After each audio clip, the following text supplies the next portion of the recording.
നമസ്കാരം. പാലക്കാട് അട്ടപ്പാടി ആസ്ഥാനമായി പ്രവർത്തിക്കുന്ന ഒരു സന്നദ്ധ സംഘടനയാണ് HRDS എന്ന high range rural development society. ഈ സൊസൈറ്റി ഒട്ടേറെ തവണ വിവാദങ്ങളിൽ ചെന്നുപെട്ടിട്ടുണ്ട്. പാവപ്പെട്ടവർക്ക് വീട് വെച്ച് കൊടുക്കുകയും മറ്റും ചെയ്യുന്ന ഈ സൊസൈറ്റി ഒരു സംഘപരിവാർ സൊസൈറ്റിയാണ് എന്ന തരത്തിൽ സ്വപ്ന സുരേഷിൻ്റെ വിവാദമുണ്ടായപ്പോൾ ഒരുപാട് വാർത്തകൾ വന്നു. സ്വപ്ന സുരേഷിന് അവിടെ ജോലി കൊടുത്തതൊക്കെ വലിയ വിവാദമായിരുന്നു. അജി കൃഷ്ണൻ എന്ന പേരുള്ള പഴയൊരു SFIക്കാരനാണ് ഈ സൊസൈറ്റിയുടെ ജീവാത്മാവും പരമാത്മാവും.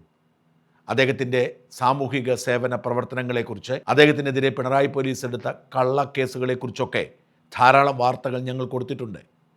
അജി കൃഷ്ണൻ്റെ അഭിമുഖവും ഞങ്ങൾ കൊടുത്തിട്ടുണ്ട്. ഈ അടുത്ത കാലം വരെ അദ്ദേഹവും ഞങ്ങൾക്ക് നല്ല ബന്ധമായിരുന്നു. ഭാഗ്യവശാൽ ആ സൊസൈറ്റിയിൽ നിന്നും ഒരു രൂപ പോലും കൈപ്പറ്റിയിട്ടില്ലാത്തതുകൊണ്ട് പരസ്യത്തിനാണെങ്കിലും മറ്റെന്ത് കാര്യത്തിനാണെങ്കിലും പിന്നീട് അദ്ദേഹത്തോടുള്ള ബന്ധം അത്ര സുഖകരമല്ലാതായിട്ടും വേറെ ആരോപണങ്ങളും പ്രശ്നങ്ങളും ഒന്നും ഉണ്ടായില്ല.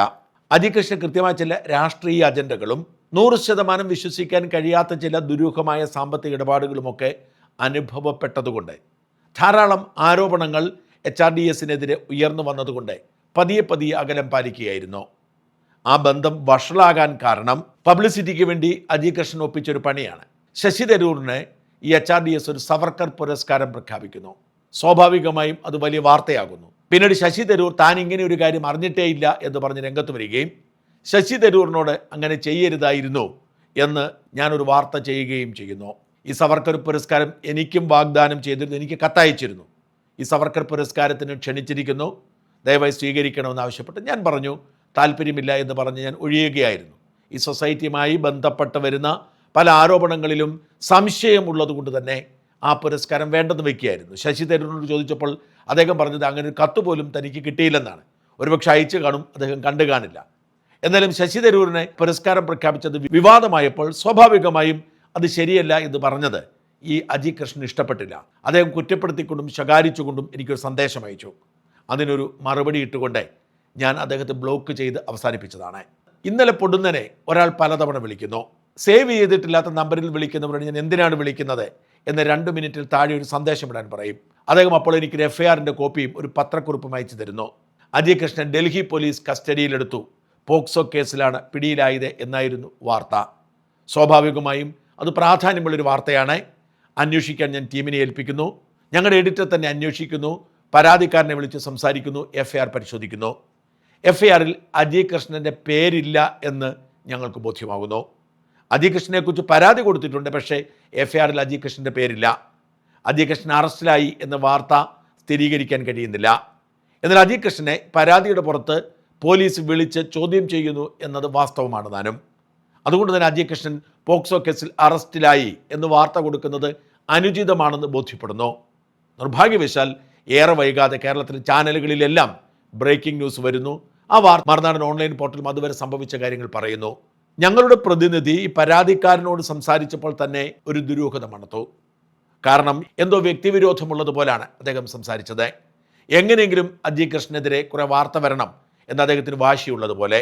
FIRൽ അജി കൃഷ്ണൻ്റെ പേരില്ലല്ലോ എന്ന് ചോദിക്കുമ്പോൾ, അജി കൃഷ്ണൻ പീഡിപ്പിച്ചു എന്നതിന് തെളിവെന്ത് എന്നൊക്കെ ചോദിക്കുമ്പോൾ ഒന്നും ഒരു വ്യക്തമായ ഉത്തരമില്ല. വാശിയോടുകൂടി അജി കൃഷ്ണനെ ഉപദ്രവിക്കണം എന്ന ലക്ഷ്യത്തിൽ വാർത്ത സൃഷ്ടിച്ചതാണെന്ന് വ്യക്തമായി. നമ്മുടെ നാട്ടിലെ മാധ്യമങ്ങൾ എന്തെങ്കിലും കേട്ടാൽ ഉടനടി വാർത്ത കൊടുക്കുന്നവരായതുകൊണ്ട് അവരാരും അത് പരിശോധിക്കാതെ വാർത്തയും കൊടുത്തു. യഥാർത്ഥത്തിൽ ഈ കേസിൽ അജി കൃഷ്ണൻ പൂർണ്ണമായും നിരപരാധിയാണ്. ഏതൊരു സ്ഥാപനം നടത്തിയാലും ചില പ്രശ്നങ്ങളുണ്ടാവും. ഈ HRDSുമായി ബന്ധപ്പെട്ട നിരവധി പരാതികളും പ്രശ്നങ്ങളും ഒക്കെ നേരത്തെ കേൾക്കാറുണ്ട്. കോടികളുടെ സാമ്പത്തിക ഇടപാട് നടത്തുന്ന പ്രസ്ഥാനമാണ്. ഇതിൽ ഒരാളെ സ്ഥലം മാറ്റുന്നു. ആ സ്ഥലം മാറ്റിയത് മറ്റൊരാളുടെ താല്പര്യപ്രകാരമാണെന്ന് അയാൾ വിശ്വസിക്കുന്നു. അതിൻ്റെ പേരിൽ അയാൾ അജി കൃഷ്ണനെ വിളിച്ച് ഭീഷണിപ്പെടുത്തുന്നു. എൻ്റെ സ്ഥലമാറ്റം ഇങ്ങനെ ചെയ്താൽ ഞാൻ നിങ്ങളെ ആ കസേരയിൽ നിന്ന് ചാടിക്കും, നിങ്ങൾ സുഖമായി ജീവിക്കാമെന്ന് കരുതണ്ട എന്നൊക്കെ പറഞ്ഞ് ഭീഷണിപ്പെടുത്തുന്നു. ആ ഭീഷണിപ്പെടുത്തിയ ഓഡിയോ ക്ലിപ്പ് ആദ്യം കേൾക്കുക. സെക്രട്ടറി, ഫോണൊന്ന് എടുത്ത് സംസാരിച്ചാൽ നല്ലതായിരിക്കും. കാരണം എന്താണെന്ന് ചോദിച്ചാൽ ഓൾ ഓവർ ഇന്ത്യയിൽ നിന്ന് ഫ്രോഡിലായിട്ട് ആൾക്കാരുടെ നിന്ന് പൈസ വാങ്ങിച്ചിട്ട് നാട് മുഴുവൻ ഓഫീസ് പറഞ്ഞു വെച്ചിട്ട് ഇഷ്ടമുള്ള സ്ഥലത്തോട്ട് മാറ്റി ട്രാൻസ്ഫർ ചെയ്യുമെന്നൊക്കെ പറഞ്ഞുള്ള ഈ കളിയുണ്ടല്ലോ, ഇത് ഞാൻ പൊളിച്ചടുക്കും ഞാനിത് കേട്ടോ. അത് മനസ്സിലാക്കിക്കോ കേട്ടോ. ഇത് എന്നെ പോലെ ഇവിടെ ഡൽഹി ഓഫീസിൽ കുറച്ചമാർ കിടന്ന് കളിക്കുന്നുണ്ട്. ഇവന്മാർക്കൊന്നും ഇതൊന്നും അറിയത്തില്ല കേട്ടോ. ഇമാർക്ക് വിചാരിച്ചേക്കുന്നത് അങ്ങോട്ട് ഇറക്കി വിട്ടായിരുന്നു. സ്വരാജൊക്കെ പറയുമ്പോൾ അങ്ങോട്ട് ഇറക്കി വിടാന്നുള്ള ലൈനിലാണ് നിൽക്കുന്നെങ്കിൽ ഞാൻ കാണിച്ചു തരാൻ പണി കേട്ടോ. ഫോൺ എടുക്കണ്ട കേട്ടോ, ഞാൻ കാണിച്ചു തരാൻ പണി കേട്ടോ. ഞാൻ പഴയ അജീഷനാക്കി ഞാൻ നിർത്തിത്തരാം കേട്ടോ. നിങ്ങളിപ്പോൾ വലിയ എന്തോ കൊമ്പത്തോട്ട് നിൽക്കാന്നല്ലേ പറയുന്നത്, ഞാൻ കാണിച്ചു തരാൻ പണി കേട്ടോ. HRDSന് ഒരിക്കലും കിട്ടാത്ത 1.5 കോടി രൂപ തിരിച്ചു വരാൻ ആവശ്യമായ നടപടികൾ ഞാൻ എടുത്തയാളാണ്. എന്നിട്ട് ചുമ്മാ സ്വരാജ് പറഞ്ഞു, രാജ് പറഞ്ഞു എന്ന് പറഞ്ഞുകൊണ്ട് ഈ ഒരു നിലപാടുണ്ടല്ലോ. അതുകൊണ്ട് ഒരു കാര്യം ചെയ്തു, ഞാൻ അതിനകത്തോട്ട് ഇനി വരേണ്ടതില്ലെങ്കിൽ ഒരു 20 ലക്ഷം രൂപയ്ക്ക് അന്നേരം എൻ്റെ കൊച്ചിനെ അവിടെ പഠിപ്പിക്കാൻ വിട്ടച്ച ഇതെല്ലാം മുടങ്ങിയിട്ട് നമ്മളെ ആകെ നശിപ്പിച്ച നിങ്ങൾ ഇതെല്ലാം കൂടെ പൊക്കി അങ്ങ് മുകളോട്ട് കാര്യങ്ങളെല്ലാം കൊണ്ടുപോകാമെന്ന് വിചാരിച്ചാണല്ലോ. നടപടിയില്ല അജീഷ, നടപടിയില്ല. നിങ്ങളുടെ ഈ ഫ്രോഡിലിൻ്റെ ഉണ്ടല്ലോ, ഡൽഹിയിൽ എത്തിക്കേണ്ടടുത്ത് എത്തിക്കാൻ എനിക്കറിയാം. ഞാനിവിടെ ഈ BJP പാർട്ടിക്കകത്തുള്ള ആളാ. ഇതുണ്ടല്ലോ, രാഹുൽ പറയുന്ന പോലെ അല്ല ഇത്.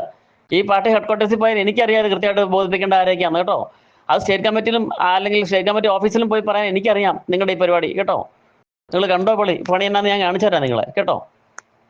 നിങ്ങൾ ചീഞ്ഞ കളിയായിട്ട് ഇറങ്ങുമെന്ന് എനിക്കറിയാം. പക്ഷേ ഉണ്ടല്ലോ, ഞാൻ ഈ പണിയായിട്ട് ഇറങ്ങിയാൽ പിന്നെ തിരിച്ച് നിങ്ങൾക്ക് ഈ HRDSന്റെ ഇപ്പോഴത്തെ ഈ ഇരിക്കുന്ന കസേര ഉണ്ടല്ലോ, ഈ ഇരിപ്പ് ബുദ്ധിമുട്ടായിരിക്കും കേട്ടോ. ഓർത്ത് കളിച്ചോ കേട്ടോ. ഇതിന് തുടർച്ചയായി അയാൾ സ്വന്തം മകളുടെ പേരിൽ കൊടുത്ത പരാതിയാണ് ഇതെന്ന് പോലീസിന് വ്യക്തമായിട്ടുണ്ട്. അതുകൊണ്ടാണ് പോലീസ് അജയ് കൃഷ്ണനെ വിളിച്ച് ചോദ്യം ചെയ്ത് വിട്ടയച്ചത്. പോക്സോ കേസിൽ ഒരു പരാതി കിട്ടിയാൽ വിളിക്കാതിരിക്കാൻ നിവൃത്തിയില്ല. എന്തിനേറെ പോക്സോ കേസിൽ വാർത്ത ശരിയാണോ എന്ന് പോലും പരിശോധിക്കാതെ അറസ്റ്റ് ചെയ്യാൻ വകുപ്പുണ്ട്. പക്ഷേ ഡൽഹി പോലീസ് അത് ചെയ്തില്ല. അദ്ദേഹത്തെ വിളിച്ച് ഉത്തമ ബോധ്യമുള്ളതുകൊണ്ട്, അതായത് പരാതിക്കാരൻ പറഞ്ഞ ഒരു കാര്യത്തിലും തെളിവില്ലാത്തതുകൊണ്ട് ശബ്ദരേഖ അടക്കമുള്ളവ ഹാജരാക്കിയതുകൊണ്ട് വിട്ടയക്കുകയാണ് ചെയ്തത്. അജയ് കൃഷ്ണനോട് എനിക്ക് വ്യക്തിപരമായി വിയോജിപ്പുണ്ട്. അതുകൊണ്ട് തന്നെ അദ്ദേഹത്തോട് ഞാൻ ഈ കാര്യത്തിൽ ഫോണിൽ വിളിച്ച് സംസാരിക്കാനും കൂട്ടാക്കിയില്ല. പക്ഷെ വളരെ വ്യക്തമാണ് ഈ കേസിൽ അദ്ദേഹം നിരപരാധിയാണെന്ന്. ഒരാൾ തൻ്റെ വാശി തീർക്കാൻ വേണ്ടി മകളുടെ പേരിൽ പരാതി കൊടുക്കുകയും അതിൻ്റെ പേരിൽ വ്യാജ വാർത്ത സൃഷ്ടിക്കുകയും ഒക്കെ ചെയ്യുന്നത് അങ്ങേറ്റം ഹീനമായ കുറ്റകൃത്യമാണ്. അതും പോക്സോ കേസിൽ പ്രതി ചേർത്ത് ജയിലിൽ അടയ്ക്കാൻ ശ്രമിക്കുക എന്നത് ഒരു തരത്തിലും മാപ്പർഹിക്കുന്ന പ്രവൃത്തിയല്ല.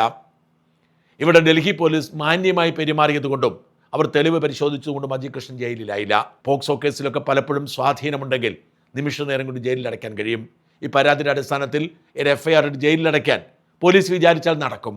ദയവായി ഇത്തരം വൃത്തികേടുകൾ ഒരു കാരണവശാലും ശത്രുവിനോട് പോലും ചെയ്യരുത്. എന്തെങ്കിലും വിരോധമുണ്ടെങ്കിൽ മര്യാദയ്ക്കൊക്കെ മാത്രം പണി കൊടുക്കും. ഒരാളെ പോക്സോ കേസിലൊക്കെ പ്രതി ചേർത്ത് ജയിലിലടയ്ക്കുക എന്ന് പറയുന്നത് അങ്ങേയറ്റം നിന്ദ്യമായ കുറ്റകൃത്യമാണ്.